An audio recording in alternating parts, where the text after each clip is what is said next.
Assalamualaikum warahmatullahi wabarakatuh. Baiklah, saya Aditya dengan NIM Waalaikumsalam warahmatullahi 21033001. Saya akan mempresentasikan hasil praproposal skripsi saya, di mana yang berjudul yaitu perbandingan hasil belajar siswa menggunakan model problem based learning dan with guided inquiry learning pada pembelajaran fisika kelas 11 MAN 3 Kota Padang.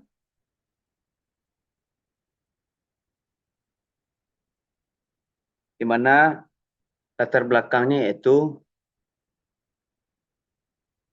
dapat ditinjau lebih jauh pada abad 21 ini menekankan pada proses pembelajaran yang berpusat pada siswa.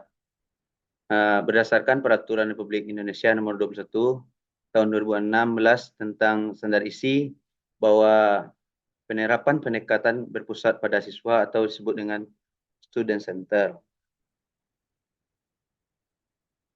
Pendidikan berpengaruh dalam menciptakan masyarakat yang cerdas, damai, terbuka, dan demokratis. Dinyatakan bahwa standar pendidikan di Indonesia rendah. Rendahnya hasil belajar siswa pada berbagai mata pelajaran, termasuk pembelajaran fisika, dapat dilihat berdasarkan data dari UNESCO 2021. Indonesia berada ke posisi 55 dari 7 negara yang diikutsertakan. Berdasarkan dari data tersebut, untuk meningkatkan mutu pendidikan di Indonesia diperlukan perhatian dari berbagai pihak, khususnya dukungan dari Kementerian Pendidikan Nasional, agar menciptakan pendidikan yang cerdas, kritis, kreatif, dan mampu bersaing di era globalisasi. Namun tidak dapat dipungkiri bahwa pada masa sekarang, permasalahan dalam dunia pendidikan menjadi tantangan bagi seluruh aspek, baik itu orang tua, guru, ataupun Kementerian Pendidikan Nasional. Dengan adanya penelitian ini, maka bidang ilmu ini memainkan peran salah satunya dalam kemajuan teknologi yang merupakan hal yang perlu diajarkan kepada siswa. Siswa menerima pengetahuan dan pemahaman dalam fisika. Terdapat juga beberapa faktor yang menyebabkan rendahnya nilai yang diperoleh siswa dalam pembelajaran fisika, yaitu proses pembelajaran yaitu teacher center berpusat pada siswa, di mana informasi hanya diberikan oleh guru, tidak melibatkan siswa dalam proses pembelajaran. Kemudian kurang beragamnya model yang digunakan pada saat proses pembelajaran. Akibatnya siswa menjadi kurang aktif dalam proses pembelajaran. Kemudian kurikulum yang kompleks, sumber belajar yang tidak efektif, dan penggunaan sumber belajar yang tidak tepat, salah satu faktor yang berkontribusi terhadap hasil belajar menjadi rendah. Kemudian berdasarkan observasi yang dilakukan melalui wawancara dengan salah satu guru fisika di MAN 3, diperoleh data yaitu kami di sini memperoleh data dari kelas 11 IPA 2 dan kelas 11 IPA 3. Rata-rata hasil belajar di kelas IPA 2 itu 57,38, kemudian kelas 11 IPA 3 57,20.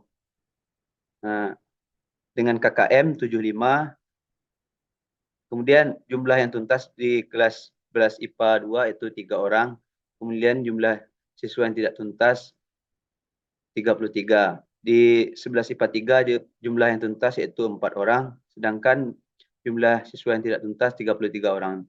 Berdasarkan data di atas bahwa diketahui sebesar 90,41% dari jumlah siswa berada di bawah nilai KKM. Dengan melihat hasil belajar siswa yang berada di bawah KKM ini, maka hal tersebut menjadi suatu permasalahan dalam proses pembelajaran. Selain itu, permasalahan ini akan menjadi pribadi yang pasif serta hanya menunggu guru yang memberikan materi. Untuk mengatasi, diperlukan solusi untuk meminimalisir permasalahan dalam proses pembelajaran, yaitu dengan menggunakan berbagai model bervariasi. Yaitu solusinya itu menggunakan model PBL dan guided inquiry learning. Model PBL yaitu model yang memfokuskan siswa pada proses pembelajaran pada peserta didik dan melibatkan peserta didik untuk aktif menemukan konsep-konsep, refleksi, pemecahan masalah, komunikasi, dan aplikasi. Sedangkan inquiry terbimbing dapat membentuk pemahaman siswa terhadap konsep. Kemudian berdasarkan penelitian yang telah dilakukan oleh orang sebelumnya seperti yang dilakukan oleh Risnawati dan Tarigan pada tahun 2023 menunjukkan bahwa hasil belajar peserta didik pada kelas eksperimen dengan menerapkan model PBL hasil belajarnya 77,53% dibandingkan kelas kontrol dengan penerapan konvensional yang hanya memperoleh rata-rata sebesar 64,9%. Maka hasil penerapan model PBL sudah termasuk dalam kategori tinggi. Sedangkan pada model guided inquiry learning yang telah dilakukan penelitian oleh Zani dan kawan-kawan pada tahun 2018 bahwa penerapan model guided inquiry learning ini berpengaruh positif terhadap peningkatan hasil belajar siswa. Berdasarkan permasalahan di atas, peneliti memiliki ketertarikan untuk melakukan sebuah penelitian dengan judul perbandingan hasil belajar siswa menggunakan model PBL dan guided inquiry learning. Kemudian adapun identifikasi masalah. Yang pertama itu rendahnya hasil belajar fisika siswa dengan kriteria ketuntasan di bawah rata-rata itu sebesar 90,41%. Kemudian pendekatan yang digunakan teacher center, kemudian kurang beragamnya model yang digunakan oleh guru. Kemudian batasan masalah, hasil belajar diukur dari aspek pengetahuan dan konektif. Kemudian populasi dalam penelitian ini pada kelas 11 SMA, MA, tahun ajaran 2023-2024. Rumusan masalahnya yaitu apakah hasil belajar siswa kelas 11 SMA dipengaruhi oleh model PBL, dan yang kedua itu apakah hasil belajar fisika kelas 11 SMA dipengaruhi oleh model guided inquiry learning. Kemudian apa perbedaan dari penggunaan model pembelajaran menggunakan PBL dan guided inquiry learning.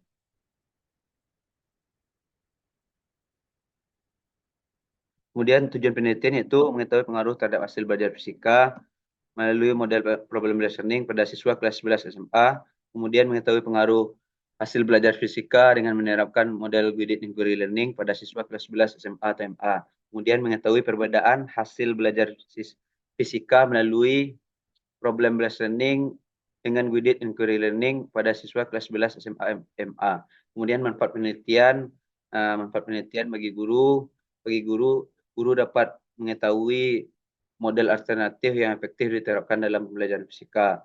Bagi siswa yaitu siswa dapat termotivasi dalam meningkatkan keefektivitasan dalam proses pembelajaran serta meningkatkan hasil belajar fisika.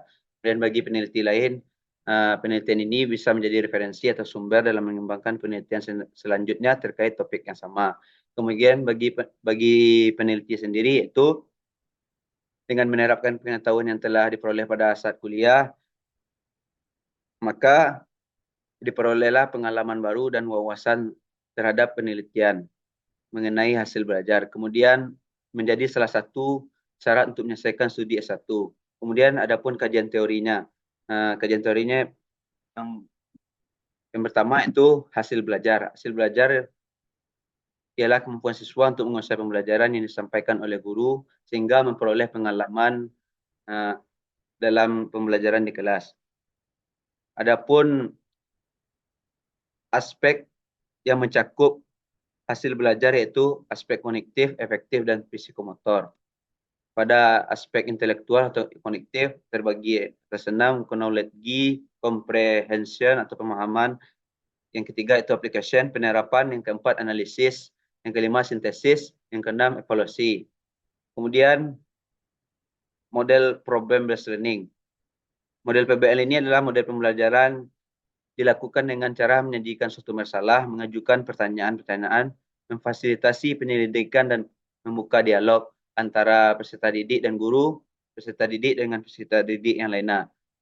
Terdapat 4 ciri model PBL yaitu permasalahan yang digunakan berkaitan dengan peristiwa kehidupan sehari-hari. Kemudian pusat pembelajaran adalah proses penyelesaian masalah. Yang ketiga itu siswa dapat menentukan tujuan dari pembelajaran. Kemudian guru berperan sebagai fasilitator. Adapun karakteristik dari model PBL. Yang pertama, topik atau permasalahan ditentukan oleh peserta didik sendiri. Kemudian proses pembelajaran berakhir dengan peluang berbagai solusi. Kemudian memiliki tutor yang berperan sebagai fasilitator, bukan berperan sebagai penyaji informasi.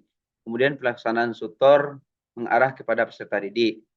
Kemudian adapun langkah-langkah atau sintak dalam model PBL. Yang pertama yaitu mengorientasikan siswa pada masalah. Yang kedua, mengorganisasikan siswa untuk belajar. Yang ketiga itu membimbing pendidik individual maupun kelompok. Yang keempat itu mengembangkan dan menyajikan hasil karya. Yang kelima, menganalisis dan mengevaluasi proses pemecahan. Adapun kelebihan dan kekurangan dari model PBL. Kelebihan dari model PBL yaitu mendorong siswa untuk belajar dengan melibatkan mereka dalam proses belajar mengajar untuk mengejar minat dari peserta didik. Kemudian memberikan kesempatan ke peserta didik untuk berkolaborasi dan bekerja sama dalam kelompok. Kemudian menawarkan kesempatan bagi guru untuk berinteraksi dengan siswa sebagai fasilitator. Kemudian mendorong siswa untuk mengambil peran aktif dalam memecahkan tantangan dalam konteks dunia nyata. Kemudian mendorong siswa menggunakan pengetahuan mereka dengan cara-cara yang praktis.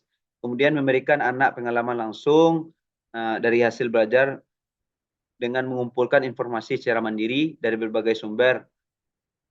Adapun kekurangan dari model PBL yaitu siswa dikarenakan sudah terbiasa dengan metode ceramah, jadi siswa terbiasa menerima informasi dari guru, sehingga siswa tidak dilibatkan dalam proses belajar mengajar. Kemudian yang kedua, bagi siswa dengan motivasi belajar yang rendah akan menjadi permasalahan yang akan mengakibatkan yaitu siswa akan merasa enggan untuk belajar. Kemudian proses permasalahan membutuhkan referensi atau data atau mungkin memerlukan percobaan di labor. Keempat yaitu siswa kadang-kadang dapat kehilangan pengetahuan yang seharusnya diperoleh jika mereka tidak berpartisipasi aktif. Kemudian model guided inquiry learning.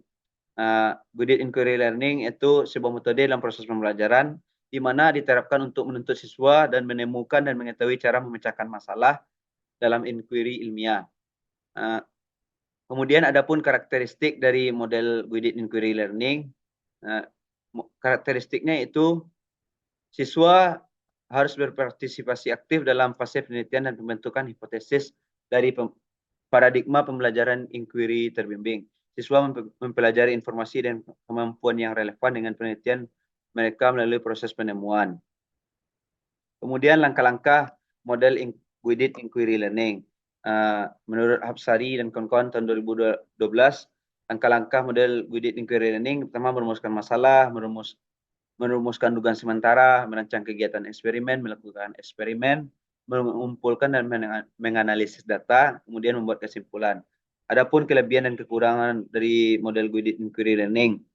Kelebihannya itu memberdayakan peserta didik untuk berproses sesuai dengan minat, membantu dalam memanfaatkan ingatan siswa, dan menerapkan pada konteks pendidikan, memotivasi siswa untuk berpikir mandiri dan berinisiatif. Kemudian memotivasi siswa untuk membuat asumsi mandiri dan kreatif, yang mampu membantu setiap siswa membangun perilaku yang adil dan terintegritas. Kemudian mendorong siswa untuk belajar dari berbagai sumber. Kemudian mampu memberikan pengalaman terhadap peserta didik setelah mempelajari menggunakan model inquiry. Kemudian kekurangannya itu dikarenakan siswa masih tergantung pada guru sehingga pembelajarannya sulit memantau kemajuan dari aktivitas siswa tersebut. Kemudian bertentangan dengan pola pikir belajar siswa, rencana pembelajaran sulit dilaksanakan. Guru seringkali kesulitan untuk menyesuaikan dengan waktu yang ditentukan. Kemudian penerapan pendekatan pembelajaran inquiry ini menjadi tantangan karena siswa dalam memahami materi menentukan standar keberhasilan. Kemudian selanjutnya itu pembelajaran fisika. Fisika merupakan topik yang sangat penting bagi kemajuan ilmu pengetahuan dan teknologi. Ilmu fisika sebagai ilmu dasar memiliki ciri-ciri yaitu meliputi struktur dan metode ilmiah yang tersusun atas teori-teori, postulat hukum yang dicetuskan berdasarkan fakta oleh para ilmuwan. Pada dasarnya, fisika dibangun atas 3 aspek utama yaitu afektif, proses, dan pengetahuan. Penerapan ketiga aspek utama dalam pembelajaran fisika menciptakan pribadi yang ilmiah. Selanjutnya yaitu bab ketiga, metode penelitian. Pertama, penelitian yang relevan. Penelitian yang relevan adalah penelitian yang dilakukan oleh peneliti yang lainnya yang memiliki kesamaan dengan subjek. Adapun penelitian yang relevan yang mendukung pembuatan praproposal ini itu pertama yaitu yang dilakukan oleh Sulaiman dan kawan-kawan, yaitu terkait hasil penelitian ini menunjukkan bahwa penerapan model PBL berbantuan IT dapat meningkatkan hasil belajar peserta didik. Kemudian yang dilakukan oleh Lisnawati dan Tarigan tahun 2023 menunjukkan bahwa model PBL meningkatkan hasil belajar siswa. Kemudian penelitian yang dilakukan oleh Zani, Ariska, kemudian Sinaga dan Arhab bahwa model PBL dan model guided inquiry learning ini berpengaruh positif dalam meningkatkan hasil belajar siswa. Kemudian yang B, kerangka berpikir.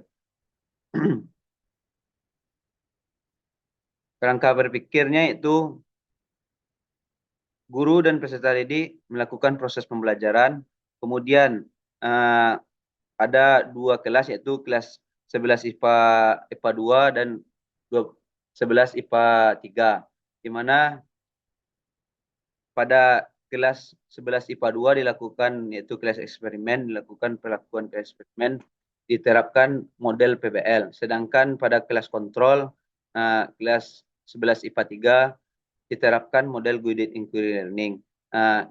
Dengan diterapkan dua model yang berbeda sehingga menghasilkan hasil belajar fisika dengan penerapan model yang berbeda. Kemudian solusinya itu dihasilkan yaitu perbandingan hasil belajar siswa menggunakan model PBL dan guided inquiry learning pada pembelajaran fisika. Kemudian hipotesis penelitian. Hipotesis penelitian terdiri dari hipotesis 0 dan hipotesis A. Hipotesis 0 tidak terdapat perbedaan berarti pada hasil belajar siswa antara model PBL dan model guided inquiry learning dalam pembelajaran fisika SMA MA kelas 11 di Mantiga, Kota Padang. Sedangkan HA terdapat perbedaan berarti pada hasil belajar siswa antara model PBL dan guided inquiry learning dan pembelajaran fisika SMA MA kelas 11 di Mantiga, Kota Padang. Kemudian jenis rancangan penelitian. Jenis rancangannya itu penelitian ini merupakan penelitian eksperimen semu atau juga dikenal dengan kuasi eksperimen. Kemudian selanjutnya itu populasi dan sampel. Populasi merupakan seluruh subjek penelitian, di mana populasi penelitian ini adalah semua siswa kelas 11 IPA MAN 3 Kota Padang dengan rinci terdiri atas dua kelas yaitu 11 IPA 2 dan 11 IPA 3. Kemudian variabel penelitian terdiri dari 3 variabel, variabel bebas, variabel terikat, dan variabel kontrol. Variabel bebasnya itu model PBL dan guided inquiry learning, sedangkan variabel terikatnya itu hasil belajar. Sedangkan kemudian variabel kontrolnya yaitu variabel yang dikendalikan secara konstan pada kelas sampai sehingga tidak dipengaruhi variabel utama yang diteliti. Contohnya itu adalah materi, alokasi waktu, guru, mata pelajaran, jumlah, dan jenis soal. Kemudian prosedur penelitian terdiri dari 3 tahap. Yang pertama itu tahap awal, meminta izin kepada kepala sekolah atau guru yang bersangkutan. Kemudian membuat rancangan penelitian berupa RPP dan LKPD. Kemudian membuat instrumen penelitian berupa tes pilihan ganda. Kemudian menguji instrumen penelitian pada subjek yang tidak termasuk dalam populasi penelitian. Kemudian pada tahap pelaksanaan yaitu diperlakukan pada dua kelas yaitu 11 IPA 2 dan 11 IPA 3, di mana diperlakukan dengan dua model yang berbeda. Kemudian pada tahap akhir yaitu mengumpulkan data penelitian melalui pemberian soal pilihan ganda atau disebut dengan post test.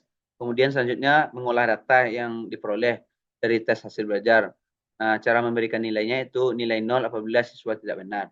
Kemudian instrumen penelitian. Instrumen penelitian itu berupa soal 20 buah yaitu soal pilihan ganda.